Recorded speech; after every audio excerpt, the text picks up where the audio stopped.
Parce que tant de gens ont des difficultés à parler de leurs ressentis, à parler de leurs sentiments, à parler de leurs émotions, etc. Euh, je trouve que c'est un phénomène qui est assez récent. Moi, je me souviens pas que ça a toujours été comme ça. Et c'est beaucoup maintenant qu'on voit ce genre de truc. Et je crois qu'une des causes, c'est le monde corporatif. Je pense qu'on ne se rend pas compte à quel point le monde corporatif a façonné notre société, nos relations et même notre manière de penser. Et le monde corporatif, c'est un monde qui n'est basé que sur une seule chose, c'est le calcul. Hein. C'est la façon de penser du monde corporatif, c'est calculer. Et ce que le monde corporatif demande à ses propres employés, c'est ça, c'est de calculer.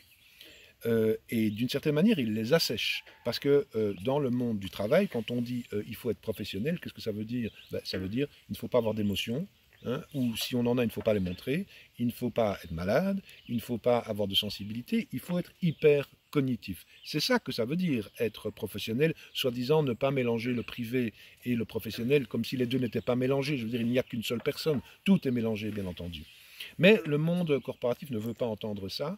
Je pense que ça va changer dans quelques années, mais pour l'instant, il ne veut pas entendre ça. Et donc, on se sépare. Et alors, on aboutit à des situations qui sont complètement incroyables. Moi, j'ai vécu dernièrement ce genre de situation. J'étais dans un immeuble, j'étais au dernier étage d'un gros immeuble à Montréal, et dans une salle de conférence.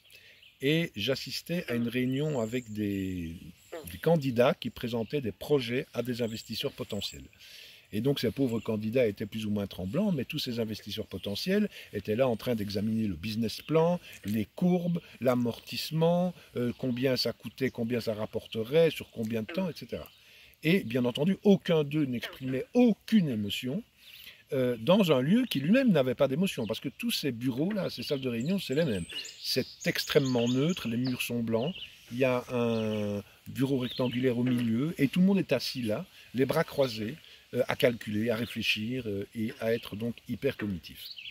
Mais quand je suis sorti de cette réunion, j'ai repris l'ascenseur pour descendre au rez-de-chaussée, et le rez-de-chaussée de cet immeuble, c'est une grande galerie commerciale. Et donc, je suis passé en quelques secondes d'un monde hyper cognitif, hyper calculateur, à un monde hyper émotionnel, où on ne fait appel qu'aux émotions des gens. Quand je suis sorti de l'ascenseur, j'avais des posters de 2 mètres de haut d'une femme à moitié nue qui montrait sa poitrine pour vendre des bijoux, un type torse nu qui lui aussi montrait sa poitrine pour vendre un parfum ou je sais pas quoi, mais donc qui ne faisait appel que à ce côté presque hormonal, presque instinctif, et en tout cas émotionnel. Et je me suis dit, mais là, il y a quelque chose qui ne fonctionne pas là. Comment est-ce qu'on peut passer d'un monde à son inverse en si peu de temps? Et comment font les gens qui vivent dans ces bureaux et qui travaillent tout le temps dans ces bureaux? Comment est-ce qu'ils font pour s'équilibrer? Alors, c'est sûr qu'on pourrait dire que ça s'équilibre, mais en réalité, ça ne s'équilibre pas du tout, parce qu'il y a l'excès du cognitif toute la journée, puis l'excès de l'émotionnel après, mais c'est des excès qui n'arrivent pas en même temps, donc ça ne crée pas une balance, ça ne crée pas un équilibre, ça crée deux excès, deux déséquilibres. Et je pense que donc ce monde corporatif a peu à peu domestiqué même notre façon d'être. En Amérique du Nord, c'est très frappant de voir que les relations entre les gens, on dirait tous que c'est des espèces de relations entre employés. Et donc on ne peut pas exprimer ses émotions, ni ses sentiments, ni quoi que ce soit, parce que ça peut être dangereux, parce que ce n'est pas correct, parce que tout c'est une chose. Ah ben, alors voilà, justement, les grenouilles sont en train de nous rappeler que nous sommes, tous les vivants, nous sommes des êtres, d'abord des êtres sensibles. Nous sommes sensibles avant quoi que ce soit d'autre. Un végétal est un être extrêmement sensible, un arbre aussi. Et je crois qu'on doit se rappeler ça avant que le monde corporatif ne vienne enfoncer dans la tête de tout le monde. Non, non, non, vous êtes des calculateurs, vous êtes des analytiques. Tu vois, tout le monde est d'accord. Ils sont tous d'accord, les gars. Vous êtes hyper rationnel, vous devez faire des plans pour votre vie, vous devez gérer votre temps, vous devez gérer vos émotions, vous devez... Comme si les gens étaient des entreprises. Non, les gens ne sont pas des entreprises. Les humains sont d'abord des sensibles.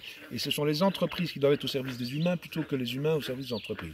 Ça me paraît la moindre des choses. Et d'ailleurs, il était question à un moment donné dans la législation française de dire que les entreprises était au service de la société. Que ça, la première chose d'une entreprise, c'est qu'elle doit être au service de la société et non pas le contraire. Mais comme dit un sociologue que j'aime beaucoup, quand on parle des ressources humaines, hein, ça veut déjà dire que finalement l'humain est une ressource pour l'entreprise. Non, c'est l'inverse. C'est l'entreprise qui est une ressource pour l'humain.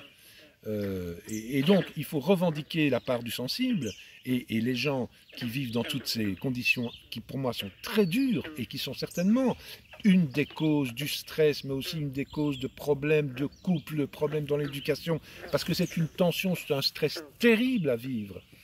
Et ça aboutit souvent, moi j'en ai vu beaucoup des gens comme ça, qui, à force de vivre dans un milieu où on leur dit n'exprimez pas vos émotions. Alors on ne leur dit pas nécessairement, mais c'est une sorte d'ordre implicite, hein, parce qu'ils voient que personne ne le fait, donc ils ne le font pas non plus. N'exprimez pas vos émotions, n'exprimez pas vos sentiments, ne parlez pas de votre sensibilité. C'est tellement dur de faire ça, qu'évidemment il y a un moment où ces gens-là se disent ben, la meilleure façon de ne pas exprimer ses émotions, c'est de ne pas en avoir. Hein, et ne pas en avoir, c'est-à-dire que peu à peu, ils coupent intérieurement tous les tuyaux qui nourrissent leur vie intérieure. Et ça aboutit à ce qu'un jour, ces gens-là te disent « C'est bizarre, je me sens vide. » Ben, c'est normal qu'ils se sentent vides, parce qu'il n'y a plus de tuyaux pour alimenter. Et l'humain n'est pas un domestique de ce monde corporatif. Non, pas du tout. Et je crois que l'humain doit, et quand je dis l'humain, je veux dire nous tous, nous devons revendiquer notre droit à être sensible. Et moi, je dis toujours à mes étudiants, vous avez le droit, vous avez le devoir d'exprimer ce que vous ressentez, ce que vous pensez, c'est bien, mais tout le monde pense plein de trucs, mais qu'est-ce que vous ressentez? C'est ça qu'on doit partager avec le monde. D'une part, parce que ça fait du bien de dire ce qu'on ressent, comme disait Roland Barthes, nommer soulage, quand je mets un mot sur ce que je ressens, ça me soulage, mais aussi parce que ça donne une autorisation aux autres de le faire. Hein. Moi, souvent dans des réunions, et je dis toujours ça aux étudiants aussi, souvent dans des réunions pour des contrats ou pour des trucs comme ça, moi j'ai souvent dit, vous savez, c'est bien tout ce que vous me dites, mais je ne le sens pas. Je ne le sens pas. Qu'est-ce que tu veux que les gens me disent quand je dis je ne le sens pas? Ils ne peuvent pas me dire tu devrais le sentir, oui tu vas le sentir. Non, quand je dis je ne le sens pas, il n'y a plus de discussion. Et donc, c'est très important d'être en contact avec son propre ressenti et donc de se dire comment je me sens maintenant. Est-ce que je me sens bien? Est-ce que je me sens mal? Pourquoi je me sens mal? Et comment je vais le dire? Et je vais prendre le courage de dire comment je me sens parce que ça change complètement l'ambiance d'une réunion. Ça change même les décisions qui peuvent être prises, puis ça change beaucoup les relations entre les gens parce que ce sont des autorisations qu'on donne. Et c'est ça qu'il faut. Il faut donner aux gens qui croient qu'ils n'ont pas le droit, l'autorisation de redevenir humains et sensibles comme ces grenouilles, comme ces végétaux, comme ces arbres. C'est la base, la sensibilité. La base de la vie, c'est la sensibilité. Tout ce qui vit est sensible. Alors, évidemment, les humains le sont.